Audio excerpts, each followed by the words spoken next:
네, 우리 장로님께서도 기도해 주셨는데요. 벌써 1월 마지막 주입니다. 참 엊그저께 성구영신 예배 드렸던 것 같습니다. 그런데 작년 이맘때 제가 말씀을 전하면서 아마 똑같이 그런 말씀 드렸던 것 같습니다. 벌써 1월 마지막 달입니다. 그런 말씀을 드렸던 것 같은데, 그러나 아직 11달이 남았습니다. 이렇게 말씀드리지 않았나 생각합니다. 1월 달이기 때문에 아직은 우리가 살아가야 될 이 한 해의 어떤 인생길이 있다 그러면 그 인생길의 초입에 있다라고 생각이 듭니다. 그래서 그냥 사는 것이 아니라 잘 사는 거에 대해서 다시 한번 생각해도 좋을 그런 시점인 것 같습니다. 이 주가 지나가면 새로운 달이 오기 때문에 그때는 이제 한 해가 벌써 한참 시작한 것 같고, 지금은 첫 달이기 때문에 이 시점에서 다시 한번 우리가 이 한 해를 어떻게 또 잘 살 수 있을지를 생각할 수 있겠다 싶습니다. 그래서 생각하는 주제가 있다면 그것은 바로 길이라고 하는 주제일 것 같습니다. 길은 은유적 표현으로서의 길입니다. 인생길 할 때 1차적인 의미로서의 그런 길이 아니고 은유적 의미로서의 길입니다. 우리는 그 길을 선택하고 또 걸어야 하겠습니다. 길은 목적지를 향합니다. 그래서 길은 곧 목적지이기도 합니다. 그런데 그 길이 은유적으로 쓰일 때는 그 길은 어떤 목적지, 우리가 도달하고자 하는 어떤 공간, 어떤 지역으로서의 목적지가 아니고 하나의 방식과도 같다, 이렇게 생각이 듭니다. 우리가 2024년도를 살아갈 때 어떤 길을 걷고 있다면 그것은 어떤 방식을 선택하고 그 방식대로 살아가는 것이다 라고 하는 것입니다. 말하는 방식 있습니다. 여러분, 말하는 방식, 그것도 길이죠. 우리가 말하는 것도 길이나 있습니다. 여러분, 각자가 다릅니다. 말하는 방식이 각자가 달라요. 그런데 그 말하는 것은 결국 생각의 반영이기 때문에 어떻게 생각하느냐에 따라서 말하는 것도 달라집니다. 그래서 생각의 방식에 따라 말하는 것도 달라집니다. 생각해 보면 내가 생각하는 그 방식은 다른 사람과 다릅니다. 이것도 길이나 있습니다. 생각에도 길이나 있습니다. 그 생각에 기초한 말하기도 또 길이나 있습니다. 그리고 서로를 대하는 방식이 있습니다. 우리가 사람을 대할 때 그것도 하나의 길이나 있습니다. 내가 사람을 대하는 방식도 길이나 있습니다. 어떤 일에 대해서 느끼고 판단하는 것, 이것도 길이나 있습니다.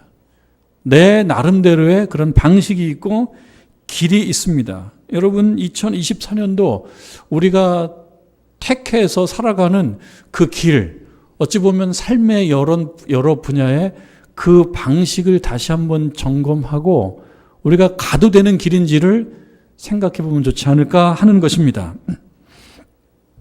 이 길은, 우리가 추구하는 길은 예수님께서 살아간 삶의 방식이면 좋겠다 하는 마음을 갖는 것입니다. 그래서 이 시간에 우리는 다시 한번 결단하는 거죠. 우리가 2024년도에 살아갈 그 길, 걸어갈 길, 추구해야 될 어떤 목표, 그것은 바로 예수님께서 보여주시는 것이다.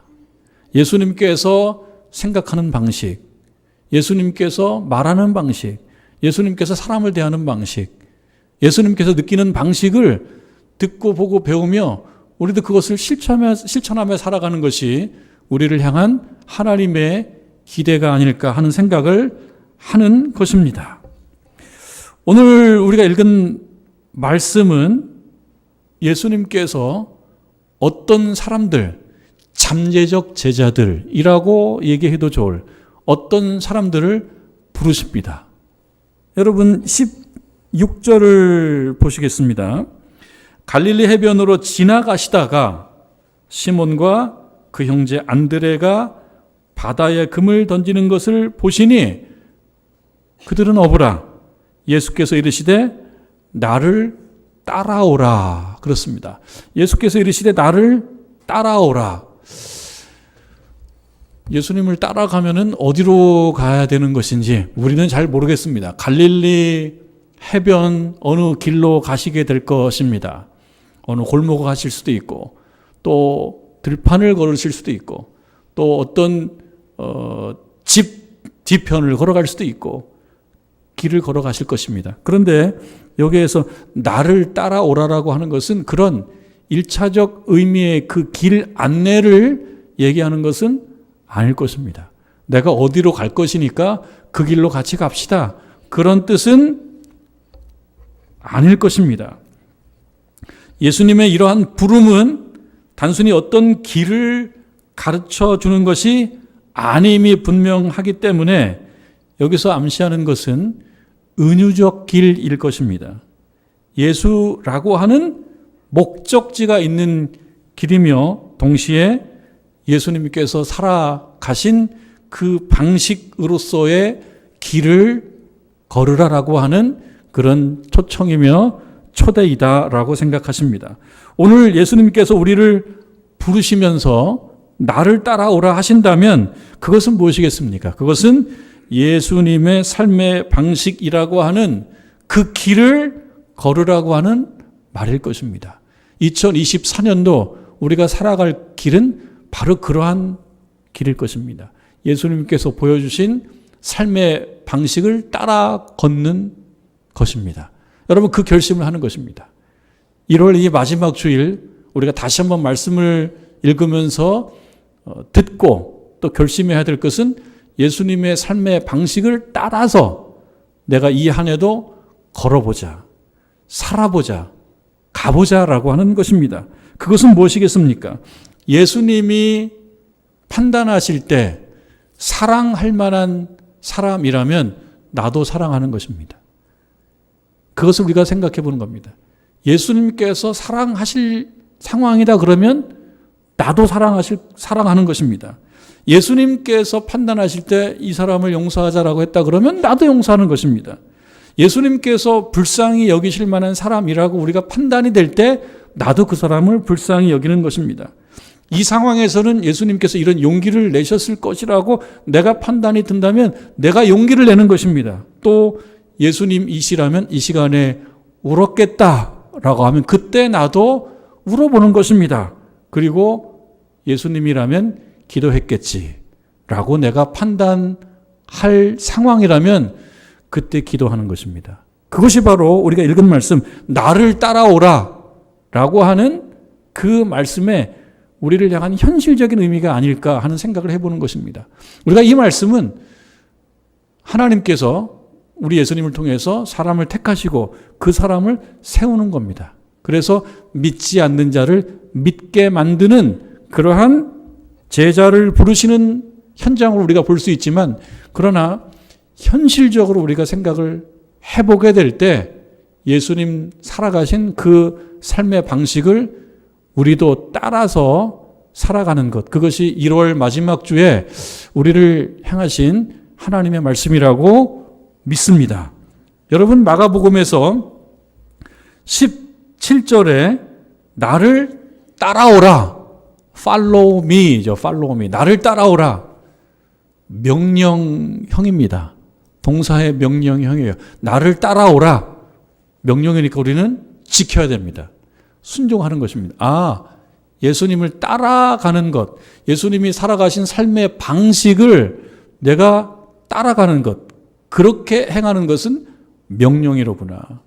선택의 문제가 아니로구나. 그건 그렇게 해야 되는 것이로구나.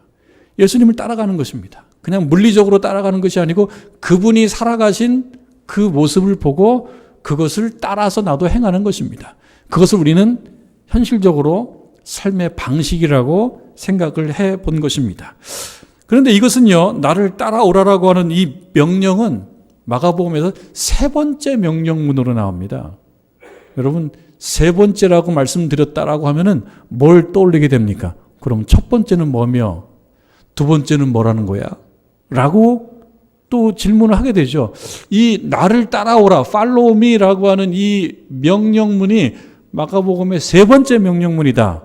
그럼 첫 번째 명령문, 두 번째 명령문이 뭔가 궁금할 것입니다. 앞에 나와요. 우리가 읽지 않은 앞부분에 나오는데요. 상황과 맥락은 달라요. 그런데 우리가 이 말씀을 읽을 때 묘하게도 첫 번째, 두 번째 명령도 세 번째 명령과 연결이 되네 라고 발견을 하게 됩니다. 묘하게 연결이 됩니다. 이 첫 번째, 두 번째 명령은 15절에 나옵니다. 읽지 않았습니다만 우리 같이 한번 보도록 하겠습니다. 15절 말씀 같이 한번 읽어보도록 하겠습니다. 시작. 이르시되 때가 찼고 하나님의 나라가 가까이 왔으니 회개하고 복음을 믿으라 하시더라. 첫 번째 명령은요, 회개하라라고 하는 것입니다. 너무 자주 듣기도 하고 말하기도 하는 정말 이 교회 언어입니다. 교회 언어. 우리의 신앙과 믿음의 언어가 회개하라라고 하는 말입니다. 너무 자주 듣기 때문에 모르는 말이 아닌 것 같은데 다시 한번 생각을 해 보는 것입니다. 회개하라라고 하는 말은 잘못 간 길이 있다면 돌아오라는 겁니다. 그것은 하나의 인생길을 버리고 다른 인생의 길을 시작하라는 말이기도 합니다. 근데 여러분, 처음에 길이라고 하는 주제를 이야기하면서 이 길은 첫 번째 1차적인 의미의 길이 아닌 은유적 차원의 길이라고 말씀을 드리면서 그런 의미의 길이라면 하나의 방식이라고 생각할 수 있겠다, 그렇게 말씀드렸습니다. 삶의 방식. 그러니까 회개하라라고 하는 말은요, 달리 우리가 조금 발전적으로 생각해 보면 내가 그동안 취해왔던 삶의 방식, 어떤 삶의 방식을 버리라고 하는 거죠. 회개하라고 하는 것은. 길을 하나의 방식으로 볼 수 있다면 어떤 방식을 내려놓는 겁니다. 버리는 겁니다. 그것이 회개하라라고 하는 거예요. 마가복음에서 주시는 첫 번째 명령. 어쩌면 이 시간에 하나님께서 우리에게 주시는 1월 마지막 주에 중요한 명령은 회개하라. 그것은 내가 그동안 너무 당연하게 생각해왔던 내 삶의 방식 중에 어떤 것은 포기하거나 버려보라. 기존의 우리의 삶의 방식 중 버려야 될 것들은 버려보라는 겁니다. 말하는 방식, 길이나 있기 때문에 그냥 그렇게 살아갑니다.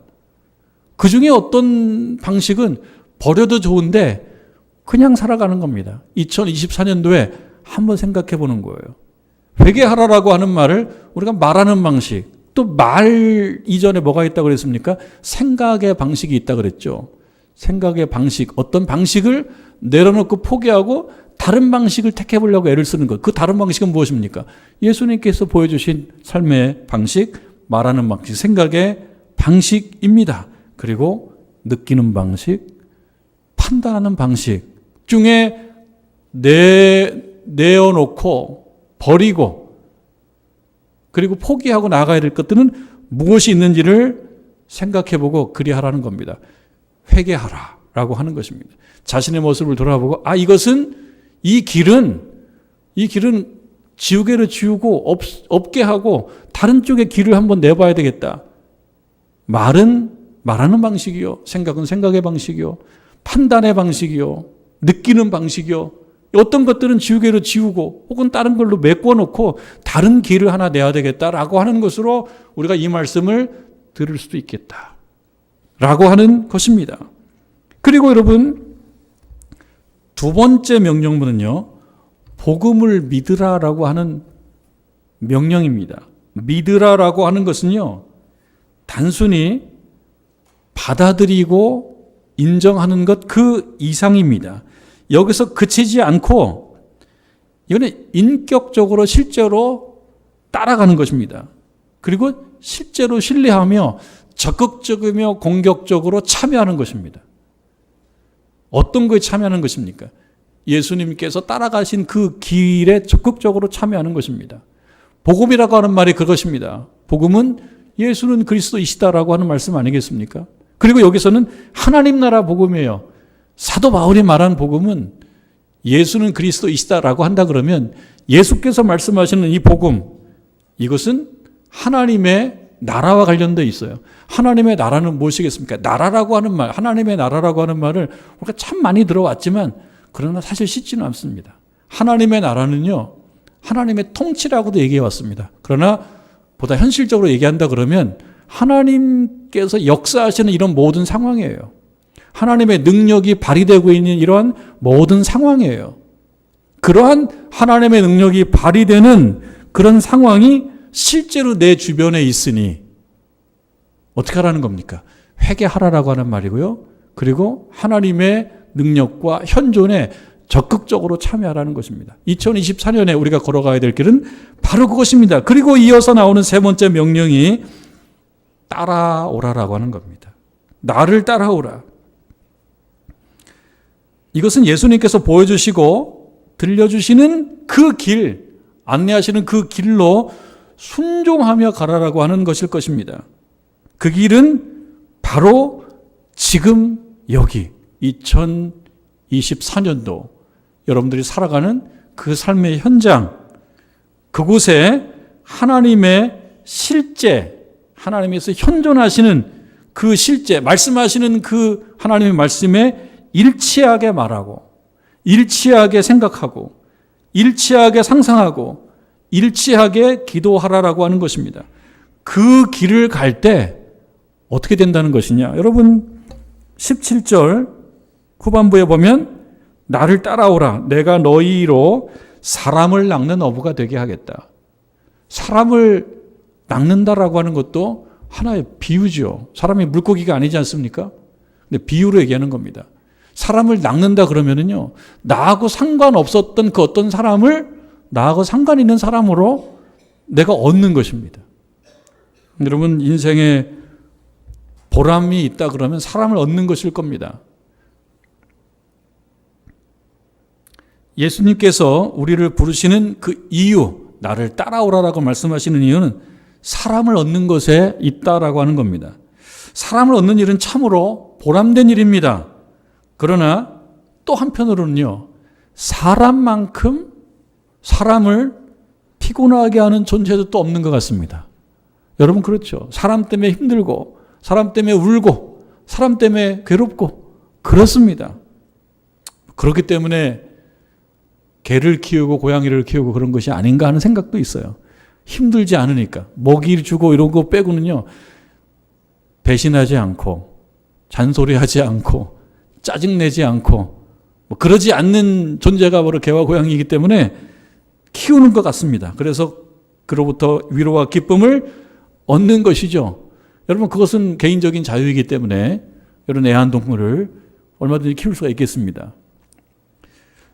그러나 하나님은 우리에게 그 애완동물이 아닌 사람을 취하라라고 말씀하시는 겁니다. 그것이 명령이기도 합니다. 예수님을 따라가면 따라가는 것이 뭐냐? 예수님을 따라가면 따라오는 것이 뭐냐? 사람을 취하는 겁니다. 사람을 얻는 것입니다. 나는 사람이 피곤하기 때문에 얻지 않겠어라고 얘기한다고 해도 우리 하나님께서 우리에게 주시는 말씀을 이 한 해 동안 살아가면서 사람을 취하는 거예요. 사람을 얻는 거예요. 교회로 인도하는 것을 포함해서 나를 따라오는 사람을 만드는 것입니다. 여러분, 좋은 사람에게 관심을 갖는 것이 편하고 좋습니다.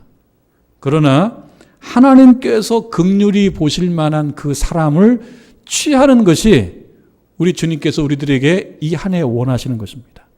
하나님께서 긍휼히 여기시는 사람이 누구인가를 보고 그러면 나도 그 길을 가야 되겠다. 우리 주님께서 긍휼히 보실 만한 사람을 나도 긍휼히 보는 거예요. 그것을 이 말씀에서는 사람을 낚는다라고 얘기하고 있는 것 같은 것입니다. 그 사람에게 관심을 갖고 그를 얻기 위해서 수고하는 한 해가 되기를 바란다라고 하는 말씀을 나를 따라오라라고 하는 예수님 말씀을 통해서 우리가 듣게 되는 것입니다. 고전은 왜 고전이냐면 많이 읽어도 또 새로움을 주는 것이 고전이거든요. 그래서 여러분 이제 고전이 된 시 중에 그렇게 오래된 시는 아니지만 로버트 프로스트의 가지 않은 길이라고 하는 이 고전이 된 시를 다소 식상하지만 다시 한번 떠올려 봅니다. 여러분 이렇게 나눴기 때문에 좀 식상할 수 있지만 고전이기 때문에 한 번 또 떠올리면 또 새로울 것 같아서 한 번 다시 떠올려 보는 것입니다. 그것은 지금이 1월 마지막 주고 우리가 살아가야 될 이 한 해의 길 중에 초입의 길에 우리가 있기 때문에 이 유명한 시를 다시 한번 떠올리면서 그 의미를 좀 확장해서 한번 생각해 보고자 하는 것입니다. 이거는 사연으로 되어 있는데요.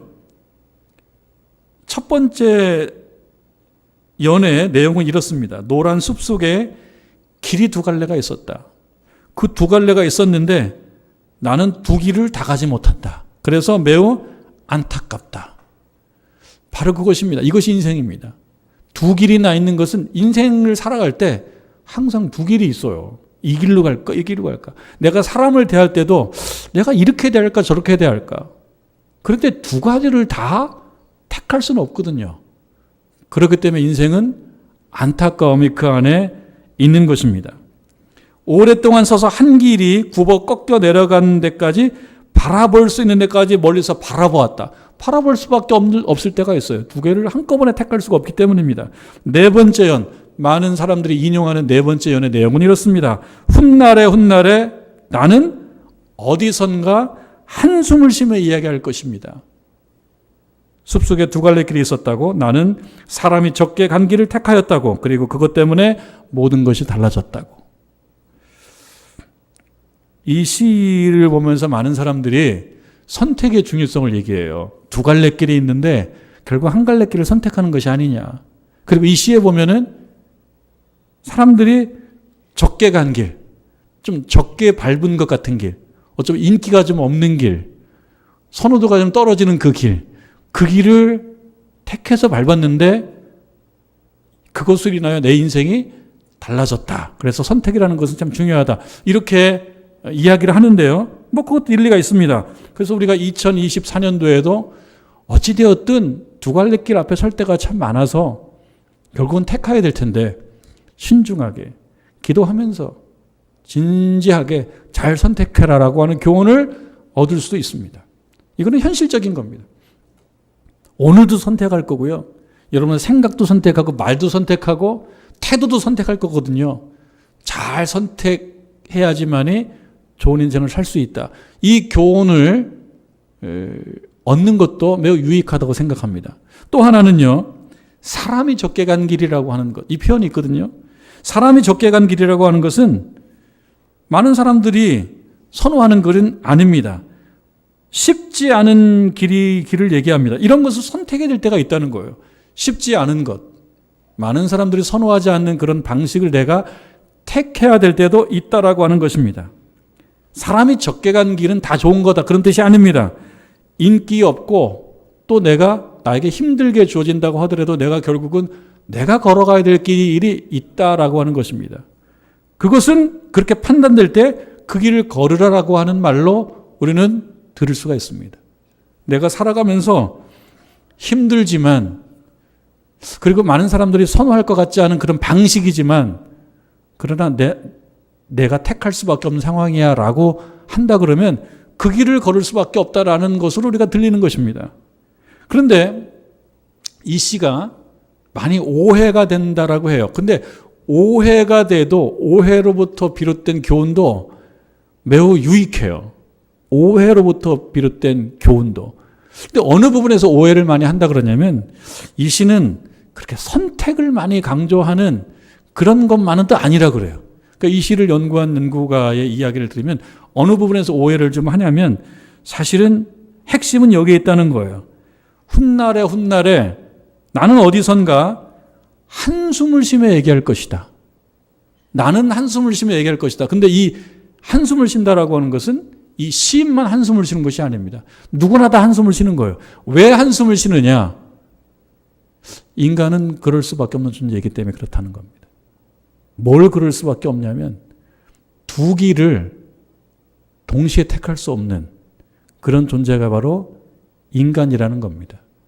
동시에 두 공간에 있을 수가 없는 존재가 바로 인간입니다. 여러분 이 자리에 앉아 있으면 다른 장소는 포기해야 되거든요. 살 때 우리가 느끼는 아쉬움은 바로 그런 거예요. 어떤 일을 하고 난 다음에 종종 하는 얘기는 뭐냐면, 저걸 할 걸. 나 이거 하지 말고 저걸 할 걸. 그런 어떤 후회스러운 한숨 섞인 말들은 종종 하게 됩니다. 지나고 난 다음에, 왜냐하면 지나고 난 다음에 내가 택하지 않은 것이 더 크게 보일 때가 있거든요. 내가 택한 것으로부터 내가 실망하고 상심했을 때는 택하지 않은 것을 택했으면 좋았을 아쉬움이 더 크게 느껴질 때가 있거든요. 그게 인생이라는 거예요. 그거는 누구나 예외가 없다는 거예요. 왜? 두 길을 동시에 택할 수 없고 한 길만은 택할 수 있고 두 공간을 동시에 존재할 수 없고 나는 한 공간에만 존재할 수밖에 없는 것이 바로 인간이기 때문에 모든 인간은 살아가면서 다 한숨을 쉰다라는 뜻이에요. 그러니까 사실 이 시의 강조점은 거기에 있다는 강조를 하는데요. 들어보니 그런 것 같아요. 우리 모두가 그렇습니다. 두 길을 동시에 걸을 수가 없습니다. 2024년도도 우리가 후회를 할 것이고요. 한숨을 쉴 수밖에 없어요. 왜? 지나놓고 나면은 내가 두 길을 택할 수 없었기 때문에 내가 택하지 않은 그 길에 대한 아쉬움이 생기기 때문에 그렇습니다. 이건 누구나 마찬가지예요. 그렇기 때문에 더 중요한 것은 무엇이냐? 그것은 우리가 걷는 이 길, 다른 어떤 길을 포기하고 걷게 된 이 길을 열심히 걷는 것이에요.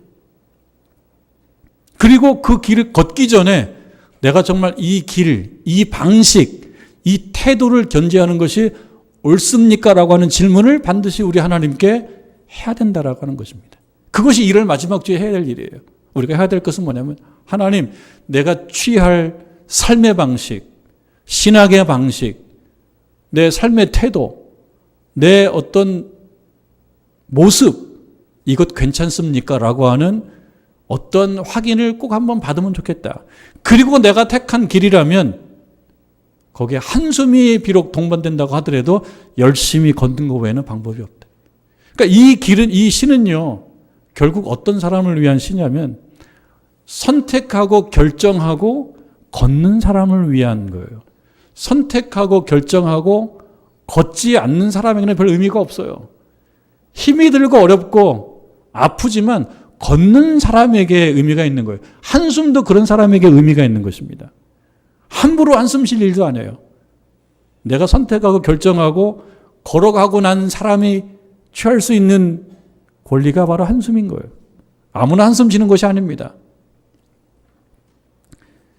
우리는 동시에 두 길을 걸을 수가 없습니다. 한 길을 택하면 다른 길을 포기해야 됩니다. 한숨이 나와도 어쩔 수가 없는 것이 이것이 바로 인생입니다. 내가 할 수 있는 것은 내가 걷기로 마음먹은 이 길이 하나님 옳습니까? 라고 하나님 앞에 묻는 것과 그래서 결정된 그 길이라면 내가 열심히 최선을 다해서 걷는 것, 그것이 우리들에게 필요한 것이라고 하는 것입니다.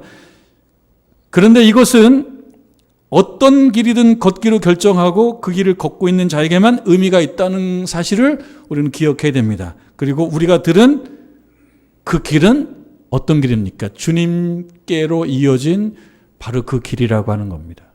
우리가 이 한 해 걸어야 될 길은 주님께로 이어져 있는 그 길입니다. 그 길은 무슨 길입니까? 예수님께서 가르쳐 주신 삶의 방식, 신앙의 방식, 믿는 방식을 내가 실천하며 나아가야 된다라고 하는 것입니다. 예수님처럼 생각하고 예수님처럼 판단하고 예수님처럼 느끼고 예수님처럼 사명을 감당하고 예수님처럼 주의 길을 걷는, 그것을 나도 따라 걷는 것이 바로 이 시간 우리들이 선택해야 될 것입니다. 여러분, 봄을 말하기는 좀 이르겠습니다만 제가 찾아보니까 다음 주가 2024년도 24절기 중에 입춘이에요. 벌써 입춘이에요. 아직도 강추위가 몇 번은 있을 거라고 생각은 듭니다. 2월달도 추우니까. 그런데 절기로 보니까 입춘이에요. 봄이 눈에 보이는 어느 지점에 지금 와서 지금 저쪽에서 어른어른 하고 있는 상황인 거예요. 비록 춥지만, 겨울 추위가 여전하지만 그럼에도 또 한 번의 봄을 우리가 맞이하고 있는 것입니다. 또 한 번의 봄. 근데 여러분, 이 봄을 은유적으로 우리가 생각해 볼 수 있으면 단순히 계절로서의 봄 이상의 어떤 메시지가 있습니다. 헤르만 헤세는 특별한 재능이 있었는지 봄의 목소리를 들었답니다. 그것은 봄을 은유적으로 이해한 거죠.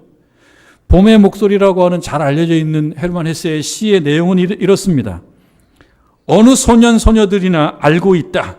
봄이 말하는 것을. 하나의 비유죠. 봄이 말한다라고 하는 것. 굉장히 은유적인 표현입니다. 뭐라고 말하는 것을 알고 있냐면 살아라, 뻗어라, 피어라, 바라라, 사랑하라, 기뻐하라, 새싹을 움트게 하라, 몸을 던져 삶을 두려워 말라 라고 말하는 봄의 목소리를 어떤 소녀들은 알고 있다라고 하는 겁니다. 여러분, 우리는 소년이나 소녀의 그런 단계는 대체로 다 지났어요. 그러나 소년, 소녀들이 아는 사실이라면 우리도 언젠가는 알았던 내용들입니다. 우리가 어느 시점에는 알았던 거예요. 아, 봄이 오면 봄이라고 하는 그 어떤 계절과 봄이라고 하는 그 단어가 주는 어떤 목소리를 우리도 듣곤 했고 느끼곤 했고 부르곤 했던 거예요. 그것은 바로 살고 피고 바라고 사랑하라라고 하는 그런 말씀드렸습니다. 우리도 대충 알겠지요. 봄이라 해도 때로 매섭고 춥지만 그럼에도 그 가운데 들었던 그 봄의 목소리를 우리도 대충은 압니다. 이에 더해서 우리는 오늘 진정한 목소리, 진정한 봄의 목소리 하나를 또 듣게 되었던 것입니다. 그것은 바로 회개하라, 믿으라, 나를 따라오라 라고 하는 예수님의 3번의 명령문입니다. 그것을 이 입춘을 한 주 앞에 둔 1월 마지막 주, 그리고 우리가 살아가야 될 2024년도에 우리가 걸어가야 될 그 길, 그 방식, 그 초입에 서서 우리가 들어야 되는 영적인 봄의 목소리는 회개하라, 그리고 복음을 믿으라, 그리고 예수님을 따라가라, 예수님을 따라오라. 예수님이 보여준 삶의 방식을 실천해 보라 라고 하는 말씀입니다. 여러분 18절 말씀 봅니다. 같이 한번 읽습니다. 18절 말씀 시작. 곧 그물을 버려두고 따르니라. 많은 것이 담겨져 있습니다. 새로운 길을 걷는다라고 하는 것, 새로운 방식을 택한다라고 하는 것은요, 바로 전에도 말씀드렸다시피 우리는 두 길을 동시에 걸을 수가 없어요. 두 길을 동시에 걸을 수 없기 때문에, 두 방식을 동시에 취할 수 없기 때문에 어떤 길을 택한다라고 하는 것은 어떤 길을 놓는 것을 얘기합니다. 여기에서는요, 그물을 버려두었다 그래요. 우리가 어떤 것을 내려놓지 않으면 어떤 것을 취할 수가 없습니다. 우리 주님께서 우리들에게 나를 따라오라고 말씀하실 때 우리는 곧 어떤 것을 내려놓아야 되는 그런 명령 앞에 있는 것입니다. 곧이라고 하는 아주 짧은 하나의 부사가 있습니다. 곧 하지 않으면 마치 알코올처럼 날아가 버립니다. 이 시간에 어떤 명령을 주시고 어떤 봄의 목소리를 듣게 하셨다고 하더라도 곧 내려놓지 않으면 우리들에게 별 의미가 없습니다. 여러분, 종종 듣는 말 중에 사법정의를 표현할 때 하는 말이 있어요. 지체된 정의는 정의가 아니다. 사법정의를 이야기할 때 이런 표현을 종종 써요. 아마 신문기사에도 나오는 말일 것입니다. 지체된 정의는 정의가 아니다. 재판을 하려면 빨리 해줘야지. 다 지나고 사람 다 없어지고 그때 재판해주면 그 정의는 정의인데 정의가 아니라고 하는 거예요. 지체된 순종은 순종이 아닐 수 있겠다 싶은 생각을 해보게 되는 겁니다. 그렇기 때문에 우리가 주목하는 것은 곧이라고 하는 이 짧은 한마디 부사입니다. 여러분, 말씀을 듣고 마음 먹을 수 있습니다. 마음 먹을 수 있지만 마음 먹고 어떤 걸 내려놓지 않으면, 곧 어떤 것을 내려놓거나 실천하지 않으면 마치 알코올이 증발하듯이 증발해 버립니다. 매번 우리가 말씀을 듣고 아멘하고 고개를 끄덕일 수는 있습니다. 그러나 속지 마십시오.